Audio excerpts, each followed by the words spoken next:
Good day, everybody. Showing you two of my favorite CDs. The Beach Boys' Greatest Hits, Volume 1. And here we are with the Beach Boys' Greatest Hits, Volume 2. You see these songs here on Volume 1, the Beach Boys' Greatest Hits. Songs I imagine most people probably know.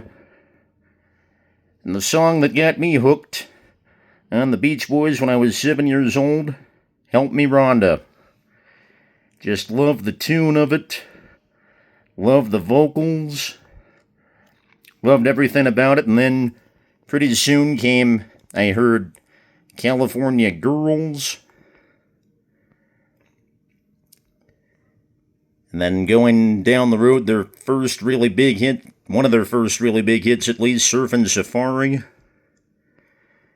Catch a Wave.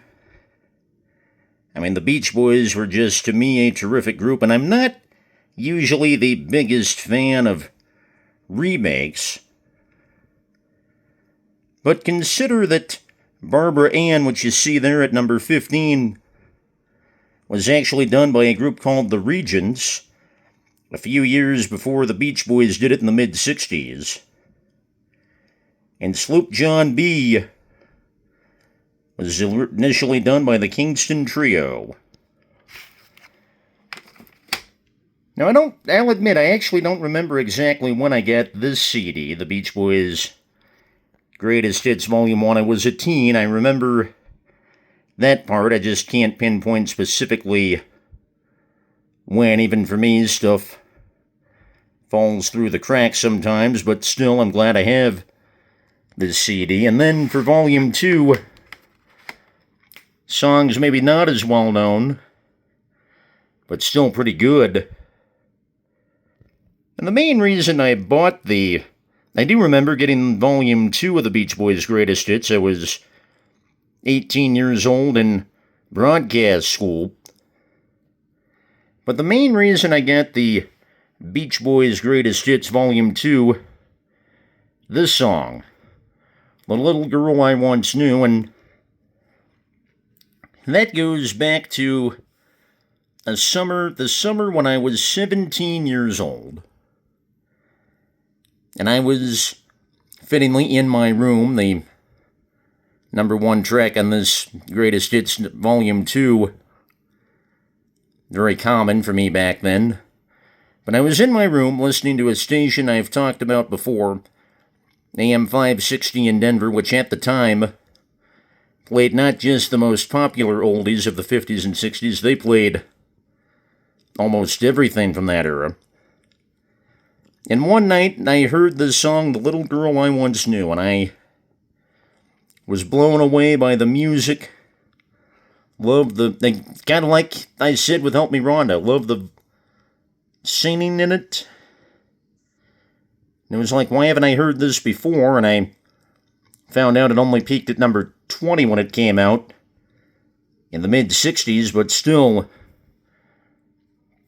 a terrific song, and probably because it has a lot of starts and stops and some dead periods is why that song didn't go beyond number 20, even though it's still a very good song.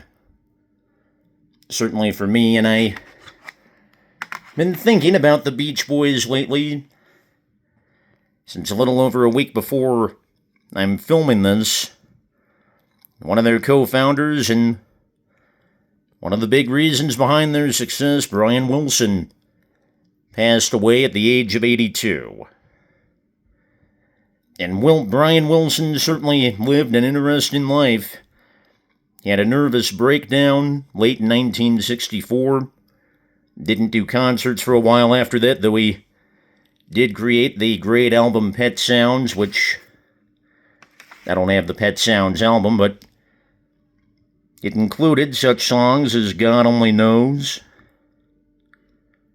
Wouldn't It Be Nice? His terrific music.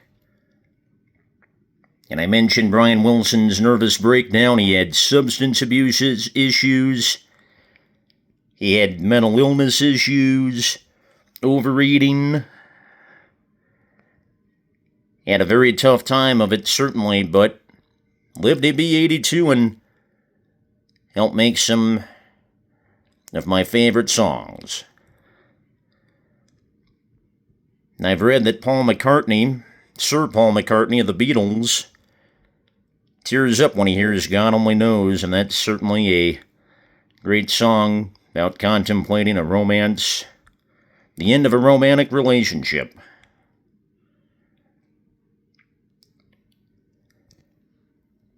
Again, just so many great songs by the Beach Boys, and was sad to hear about the passing of Brian Wilson, who's now gone, just like his brothers Carl and Dennis, who were also members of the Beach Boys. I thought I'd share my fandom with the Beach Boys, certainly one of my all-time favorite groups, in this video. And thank you for watching, as always. I do hope you enjoy the rest of your day. And one more quick note, I know it's the complete opposite time of year, and certainly these songs are not featured on these CDs, but also like a good bit of the Beach Boys Christmas stuff. Little Saint Nick, the man with all the toys. They knew what they were doing. Again, thanks for watching. I'll talk to you soon. Take care, everyone, and I guess it's fitting that the Kings of Endless Summer are being mentioned by me on the official first day of summer.